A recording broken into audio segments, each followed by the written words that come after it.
Hello friends, एक नई video के साथ आज की वीडियो हम बात करने वाले हैं दोस्तों उत्तर प्रदेश पुलिस कांस्टेबल, जो कि इसमें 60,244 पदों पर भर्ती निकली है। और दोस्तों इसमें कौन कौन से डॉक्यूमेंट लगने वाले हैं, जो कि इसकी एज लिमिट क्या है, और दोस्तों जैसे कि हमें कब से कब तक अप्लाई करना है और अप्लाई करने का क्या प्रोसेस है, इस वीडियो में हम A to Z कंप्लीट जानकारी देने वाले हैं। सो दोस्तों वीडियो को शुरू करने से पहले एक छोटी सी रिक्वेस्ट है, यदि हमारे चैनल पर नए हैं तो वीडियो को लाइक और शेयर करें, सब्सक्राइब दबा के बेल आइकन को दबाना ना भूलें, जो कि आगे आने वाले वीडियो का नोटिफिकेशन आपके लिए मिल जाए। तो चलिए दोस्तों वीडियो को शुरू करते हैं। नोटिस में बताया गया एप्लीकेशन बिगिन, जो कि 27/12/2023 से ये फॉर्म अप्लाई होना स्टार्ट हो चुके हैं। और दोस्तों यहाँ जो कि लास्ट डेट है, जो कि last date for apply online, जो कि 16/1/2024 तक हम इन फॉर्म को अप्लाई कर सकते हैं। उसके बाद यहाँ लिखा हुआ है पे एग्जाम फीस लास्ट डेट, जो कि 16/1/2024 तक हम फीस को पे कर सकते हैं। उसके बाद हम फीस पे नहीं कर सकते। और जो कि यहाँ लिखा हुआ है करेक्शन लास्ट डेट, जो कि 18/1/2024, जैसे कि हमारे फॉर्म में कोई भी गलती हो जाती है तो 18/1/2024 तक हम करेक्शन कर सकते हैं। और यहाँ एग्जाम डेट भी दे रखी है February 2024 तक, जो कि एग्जाम हो जाएंगे। और दोस्तों जैसे कि हमारी जो भी फीस लगने वाली है वो आपको यहाँ देखने के लिए मिल जाएगी। जनरल ओबीसी के लिए 400 रुपये और SC ST के लिए भी 400 रुपये, जो कि हमारी फीस दोनों कैटेगरियों के लिए सेम है। उसके बाद जो कि यहाँ लिखा हुआ है pay the exam fee authorise online fee mode debit card, credit card, net banking और जो ऑफिस ई चालाना मोड, जैसे कि हम net banking, debit card, credit card और जैसे कि ऑफिस ई चालाना द्वारा भी हम फीस को यहाँ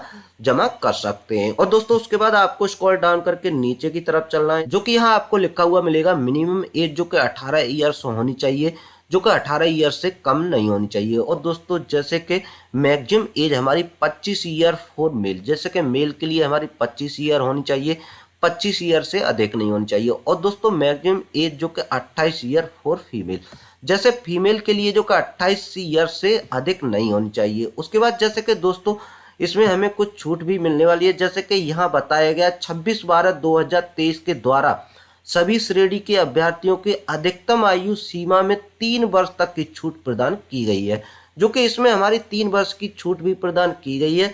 और दोस्तों उसके बाद जैसे कि हमें स्क्रॉल डाउन करके नीचे की तरफ आना है, जो कि यहाँ जो भी हमारी पोस्ट है, टोटल पोस्ट यहाँ लिखी हुई मिल जाएंगी। जैसे कि हमारी टोटल पोस्ट 60,244 पोस्ट हैं। उसके बाद जो कि यहाँ जो कि हमें 10+2 हमारे पास होनी चाहिए, उसके बाद ही हम इस फॉर्म में अप्लाई कर सकते हैं। उसके बाद दोस्तों थोड़ा स्क्रॉल डाउन करके नीचे की तरफ आना है, जो कि यहाँ जनरल कैटेगरी के लिए जो भी पोस्ट हैं यहाँ 24,102 पोस्ट हैं। और ओबीसी के लिए जो भी पोस्ट हैं हमारी 16,264 पोस्ट है। और उसके बाद जैसे कि एससी के लिए जो भी पोस्ट हैं जो कि 12,000 पोस्ट हैं। और उसके बाद जैसे कि टोटल हमारी जगह हैं 60,244 जगह हैं। उसके बाद आपको स्क्रॉल डाउन करके नीचे की तरफ चलना है। और दोस्तों जैसे कि हमारी हाइट यहाँ दे रखी है, मेल जनरल ओबीसी एससी के लिए 168 सेंटीमीटर होनी चाहिए, मेल एसटी के लिए हमारी 160 सेंटीमीटर होनी चाहिए।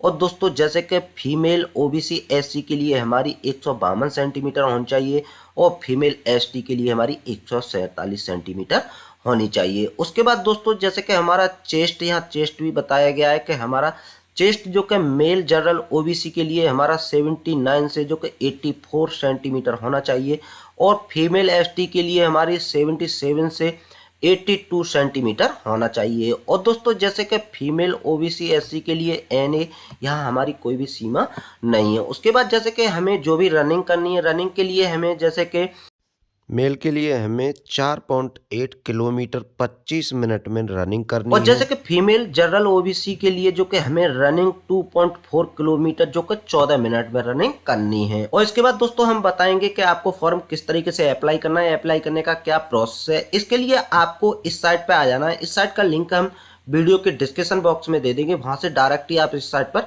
पहुंच जाएंगे। जैसे इस साइट पर पहुंचेंगे तो आपको कुछ इस तरह का इंटरफेस देखने के लिए मिल जाएगा। तो सबसे पहले आपको यहाँ लिखा हुआ मिलेगा अप्लाई ऑनलाइन, इस वाले ऑप्शन पे आपको क्लिक कर देना है। तो मैं क्लिक कर देता हूँ और क्लिक करने के बाद आपका फॉर्म यहाँ ओपन होके आ जाएगा। तो सबसे पहले आपको यहाँ लिखा हुआ मिलेगा आवेदक का पहला नाम, जैसे कि आवेदक का फर्स्ट नाम आपको यहाँ डाल देना। उसके बाद यहाँ लिखा हुआ आवेदक का अंतिम नाम, जैसे कि आवेदक का लास्ट नेम यहाँ डाल देना। उसके बाद आपको यहाँ लिखा हुआ मिलेगा आवेदक का पूरा नाम, तो यहाँ आवेदक का जो भी पूरा नाम है उसको यहाँ डाल देना है। और उसके बाद आपको यहाँ लिखी हुई मिलेगी जन्म तिथि। जैसे कि आपकी जो भी जन्म तिथि है उसको यहाँ डाल देना। उसके बाद आपको यहाँ पिता का नाम, जैसे आवेदक के पिता का नाम जो भी है उसको यहाँ डाल देना। और उसके बाद आपको यहाँ लिखा हुआ मिलेगा माता का नाम, जैसे कि आपकी माता का नाम जो भी है वो आपको यहाँ डाल देना। उसके बाद जैसे कि यहाँ लिखा हुआ मिल जाएगा जेंडर, जेंडर में मेल फीमेल जो भी है उसको यहाँ से चूज कर लेना है। उसके बाद यहाँ मोबाइल नंबर को डाल देना। उसके बाद जो कि यहाँ दोबारा से मोबाइल नंबर को डाल देना है। उसके बाद थोड़ा सा स्क्रॉल डाउन करके नीचे की तरफ आना है और दोस्तों यहाँ लिखा हुआ मिलेगा आधार कार्ड नंबर, जैसे कि आपका जो भी आधार कार्ड नंबर है उसको यहाँ डाल देना है। उसके बाद जैसे कि यहाँ लिखा हुआ मिलेगा ईमेल आईडी, तो दोस्तों यहाँ ईमेल आईडी को डाल देना। उसके बाद आपको यहाँ दोबारा से ईमेल आईडी को डाल देना है। और उसके बाद आपको यहाँ लिखा हुआ मिलेगा राष्ट्रीयता, राष्ट्रीयता में आपको यहाँ इंडियन चूज कर देना है। उसके बाद आपको स्क्रॉल डाउन करके नीचे की तरफ आना है और उसके बाद आपको यहाँ लिखा हुआ मिलेगा क्या आप उत्तर प्रदेश के मूल निवासी हैं। यदि आप उत्तर प्रदेश के मूल निवासी हैं तो आपको यस कर देना होगा।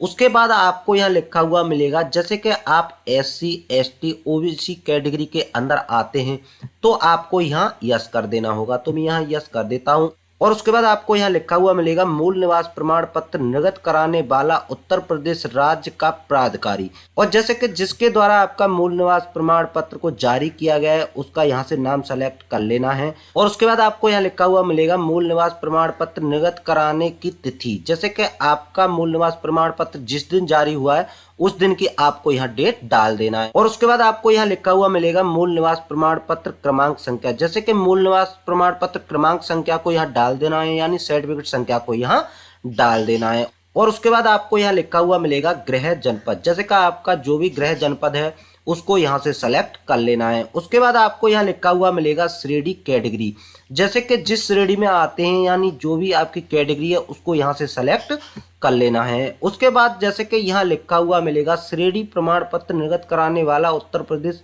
राज्य का प्राधिकारी, जैसे कि दोस्तों आपका जाति प्रमाण पत्र जिस अधिकारी द्वारा निर्गत कराया गया है उसका यहाँ से नाम सेलेक्ट कर लेना है। तो मैं सेलेक्ट कर लेता हूँ। जैसे कि आपका जाति प्रमाण पत्र जिस दिन जारी हुआ है उस दिन की यहाँ डेट को डाल देना। उसके बाद आपको यहाँ लिखा हुआ मिलेगा श्रेणी प्रमाण पत्र क्रमांक संख्या, जैसे कि जाति प्रमाण पत्र की क्रमांक संख्या को डाल देना, यानी सर्टिफिकेट नंबर को यहाँ डाल देना है। उसके बाद आपको यहाँ लिखा हुआ मिलेगा श्रेणी आवेदन संख्या, जैसे कि आपके जाति प्रमाण पत्र की आवेदन संख्या है उसको यहाँ डाल देना है। उसके बाद आपको स्क्रॉल डाउन करके नीचे की तरफ चलना है और उसके बाद आपको यहाँ लिखा हुआ मिलेगा क्या आप स्वतंत्रता सेनानी के आश्रित हैं। जैसे कि आप स्वतंत्रता सेनानी के आश्रित हैं तो यहाँ यस कर देना है, नहीं तो यहाँ नो कर देना है। और उसके बाद आपको यहाँ लिखा हुआ मिलेगा क्या आप उत्तर प्रदेश राज्य सरकार के कर्मचारी हैं। यदि आप उत्तर प्रदेश राज्य सरकार के कर्मचारी हैं तो आपको यस कर देना होगा, नहीं तो यहाँ नो कर देना होगा। उसके बाद आपको यहाँ लिखा हुआ मिलेगा क्या आप होमगार्ड में न्यूनतम 3 वर्ष की सेवा की है। यदि होमगार्ड में आपने 3 वर्ष की सेवा की है तो यस कर देना होगा, नहीं तो यहाँ नो कर देना होगा। और उसके बाद आपको यहाँ लिखा हुआ मिलेगा क्या आप भूतपूर्व सेनानी हैं। यदि आप भूतपूर्व सेनानी हैं तो यस कर देना होगा, नहीं तो यहाँ नो कर देना होगा। उसके बाद आपको स्क्रॉल डाउन करके नीचे की तरफ चलना होगा। यहाँ आपको लिखा हुआ मिलेगा शैक्षिक योग्यता, जैसे कि शैक्षिक योग्यता में जैसे कि सबसे पहले आपको यहाँ लिखा हुआ मिलेगा हाई स्कूल। हाई स्कूल आपने कौन से बोर्ड से की है उस बोर्ड का आपको नाम डाल देना होगा। उसके बाद जैसे कि हाई स्कूल उत्तीर्ण करने का महीना तथा वर्ष, जैसे कि हाई स्कूल कौन से महीने में और कौन से सन में की है वो आपको यहाँ डाल देना होगा। उसके बाद आपको यहाँ लिखा हुआ मिलेगा परिणाम स्थिति, जैसे कि आप पास हो या फेल हो, यहाँ से आपको चूज कर लेना होगा। उसके बाद आपको यहाँ लिखा हुआ मिलेगा अनुक्रमांक रोल नंबर, जैसे कि आपके हाई स्कूल का जो भी रोल नंबर है उसको यहाँ डाल देना होगा। और उसके बाद आपको यहाँ लिखा हुआ मिलेगा प्रमाण पत्र अंक पत्र क्रमांक, जैसे कि क्रमांक संख्या जो भी आपकी हाई स्कूल की है उसको यहाँ डाल देना होगा। उसके बाद आ जाता है यहाँ इंटरमीडिएट यानी 12th में जैसे आपने 12th जिस बोर्ड से पास की है उसको यहाँ डाल देना होगा। उसके बाद आपको यहाँ लिखा हुआ मिलेगा उत्तीर्ण करने का महीना तथा वर्ष, और उसके बाद जैसे कि आपने 12th जिस महीने में और जिस सन में की है उसको यहाँ डाल देना होगा। उसके बाद आपको यहाँ लिखा हुआ मिलेगा परिणाम स्थिति, जैसे कि यहाँ आपको पास चूज कर देना होगा। उसके बाद आपको यहाँ लिखा हुआ मिलेगा अनुक्रमांक रोल नंबर, जैसे कि 12th का जो भी अनुक्रमांक रोल नंबर है वो आपको यहाँ डाल देना होगा। उसके बाद आपको यहाँ लिखा हुआ मिलेगा प्रमाण पत्र, अंक पत्र, क्रमांक, जैसे कि जो भी आपका 12th का सर्टिफिकेट नंबर होगा उसको यहाँ डाल देना होगा। उसके बाद स्क्रॉल डाउन करके नीचे की तरफ चलना होगा दोस्तों। उसके बाद आ जाता है कंप्यूटर में ओ लेवल प्रमाण पत्र प्राप्त किया है तो यहाँ यस कर देना होगा, नहीं तो यहाँ नो कर देना होगा। उसके बाद आ जाता है क्या आपने 2 साल की न्यूनतम अवधि के लिए प्रादेशिक सेना में काम किया है, यदि आपने काम किया है तो यस कर देना होगा, नहीं तो नो कर देना होगा। उसके बाद आ जाता है क्या आपने राष्ट्रीय कैडेट कोर का बी प्रमाण पत्र प्राप्त किया है, यदि आपने प्रमाण पत्र प्राप्त किया है तो यस कर देना होगा, नहीं तो यहाँ नो कर देना होगा। उसके बाद आपको स्क्रॉल डाउन करके नीचे की तरफ आना है, यहाँ लिखा हुआ मिलेगा एड्रेस। एड्रेस में आपको यहाँ लिखा हुआ मिलेगा पता, जैसे कि सबसे पहले आपका जो भी पता है उसको यहाँ डाल देना होगा। उसके बाद आपको एड्रेस लाइन 2 में भी आपको पता डाल देना होगा। उसके बाद जैसे कि शहर, गांव, कस्बा जो भी है वो आपको यहाँ डाल देना होगा। और उसके बाद जैसे कि यह राज्य, जिस राज्य से आप बिलोंग करते हैं उसको यहाँ से सेलेक्ट कर लेना होगा, तो मैं यहाँ सेलेक्ट कर लेता हूँ। उसके बाद जैसे कि आपका जो भी जिला है उसको यहाँ से सेलेक्ट कर लेना होगा। उसके बाद यहाँ आपको पिन कोड डाल देना होगा, जो भी आपका पिन कोड है उसको यहाँ डाल देना होगा। उसके बाद जैसे कि आपके दोनों एड्रेस सेम है तो यहाँ टिक कर देना होगा। जैसे ही आप टिक करेंगे तो आपके सेम ही कॉलम यहाँ भर जाएंगे।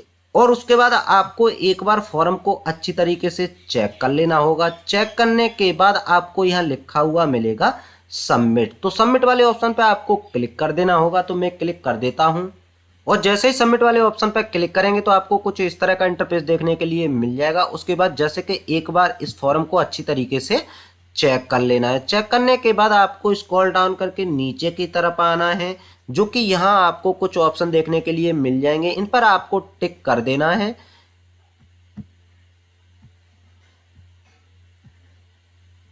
और टिक करने के बाद आपको स्क्रॉल डाउन करके नीचे की तरफ आना है, इस कैप्चा को इस वाले बॉक्स में डाल देना। उसके बाद जैसे कि आपके फॉर्म में कोई गलती है तो यहाँ लिखा हुआ मिलेगा एडिट रिकॉर्ड, इस वाले ऑप्शन पर क्लिक करके आप दोबारा से फॉर्म को एडिट कर सकते हैं। यदि आपके फॉर्म में कोई भी गलती नहीं है तो यहाँ आपको लिखा हुआ मिलेगा सबमिट नेक्स्ट। सबमिट नेक्स्ट वाले ऑप्शन पर क्लिक करके आप फॉर्म को सबमिट कर सकते हैं, तो मैं क्लिक कर देता हूँ। और दोस्तों जैसे ही आप सबमिट वाले ऑप्शन पर क्लिक करेंगे तो आपके सामने फीस पे करने का ऑप्शन आ जाएगा। उसके बाद जैसे कि दोस्तों आपके पास net banking, debit card, credit card के माध्यम से आप फीस को पे कर सकते हो। और दोस्तों जैसे ही आपकी फीस पे हो जाती है उसके बाद आपको कुछ इस तरह का इंटरफेस देखने के लिए मिल जाएगा, जो कि यहाँ सबसे पहले आपको लिखा हुआ मिलेगा फोटोग्राफी। जैसे कि आपको एक फोटो अपलोड करना है जो कि हमारा 20 KB से और 50 KB के बीच में होना चाहिए और JPG फॉर्मेट में होना चाहिए। और दोस्तों उसके बाद आपको लिखा हुआ मिलेगा यहाँ हस्ताक्षर। हस्ताक्षर हमारे 5 KB से 20 KB के बीच में होने चाहिए, जो कि JPG फॉर्मेट में होने चाहिए। उसके बाद आपको स्क्रॉल डाउन करके नीचे की तरफ चलना है और उसके बाद आपको यहाँ लिखा हुआ मिलेगा हाई स्कूल, तो यहाँ हाई स्कूल की मार्कशीट को अपलोड करना है, जो कि हमारी 20 KB से 100 KB के बीच होनी चाहिए और JPG फॉर्मेट में होनी चाहिए। और उसके बाद आपको यहाँ लिखा हुआ मिलेगा इंटरमीडिएट, यानी 12th की मार्कशीट को यहाँ अपलोड करना है, जो कि हमारी 20 KB से 100 KB के बीच में होनी चाहिए और जो कि JPG फॉर्मेट में होनी चाहिए। और उसके बाद जैसे कि आपने जो भी जाति प्रमाण पत्र लगाया है उसको यहाँ अपलोड करना है, जो कि हमारा